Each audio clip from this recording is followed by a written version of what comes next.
নারায়ণগঞ্জের কারফিউ একটু শিথিল থাকাতে আসলে মানুষ ঘর থেকে বের হয়েছে। তারা কিছু প্রয়োজনীয় সবজি কিংবা বাজারে যাচ্ছেন, এরকমটা দেখেছি।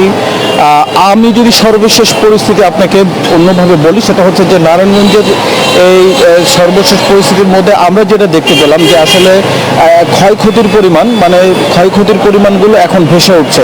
আমাদেরকে জেলা পুলিশ সুপার জানিয়েছেন যে আসলে এ পর্যন্ত 201 জনকে তারা গ্রেপ্তার করছে, নাশকতাকারী 201 জনকে গ্রেপ্তার করেছে।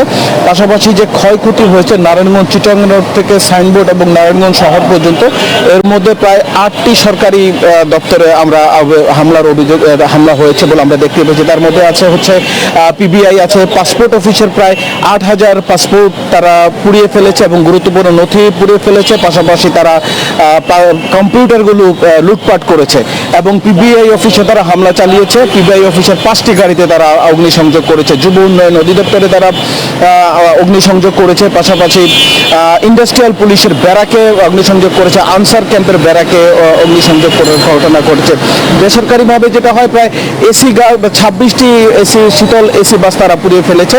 এর বাইরে আছে হচ্ছে নারায়ণগঞ্জ সিটি কর্পোরেশন ভবন রয়েছে, সেখানে লুটতরাজ করেছে এবং জেলা আওয়ামী লীগের কার্যালয় আছে, হাসপাতাল আছে, রেস্টুরেন্ট আছে, ব্যবসা প্রায় শতাধিক রেস্টুরেন্ট এবং ব্যবসা প্রতিষ্ঠানে তারা হামলা চালিয়েছে। ব্যবসায়ী নেতৃবৃন্দ আমাদেরকে বলেছেন যে প্রতিদিন নিটিং খাতে শুধুমাত্র প্রায় $1 বিলিয়ন মতো ক্ষতি হচ্ছে বলে প্রতিদিন তারা আমাদেরকে জানিয়েছেন।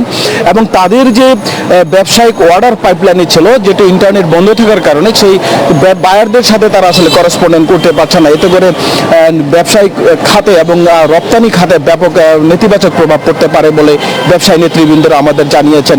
এর মাঝে যেটা আমরা দেখতে পেলাম যে র্যাবের টহল এবং বিজিবির টহল এবং সেনাবাহিনীর টহল না শহরের মধ্যে এখনো রয়েছে, হেলিকপ্টারের টহল রয়েছে।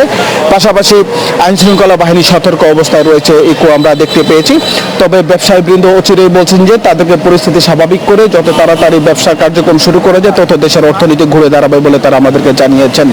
এর বাইরে আমরা যেসব ক্ষত স্থান কিংবা যেসব ভবনগুলো ভেঙে ফেলা হয়েছিল, যেসব ভবনগুলো থেকে উদ্ধার কাজ চলছে আমরা দেখতে পেয়েছি। পুলিশের চিরুনি অভিযান চলছে এবং তারা যেখান থেকে আসামি লুকিয়ে থাকুক না করে তারা ধরবে বলে তার দুষ্কৃতিকাদেরকে কেউ ছাড় পাবে না, তার উপর জিরো টলারেন্স নিয়ে এগিয়ে যাচ্ছে।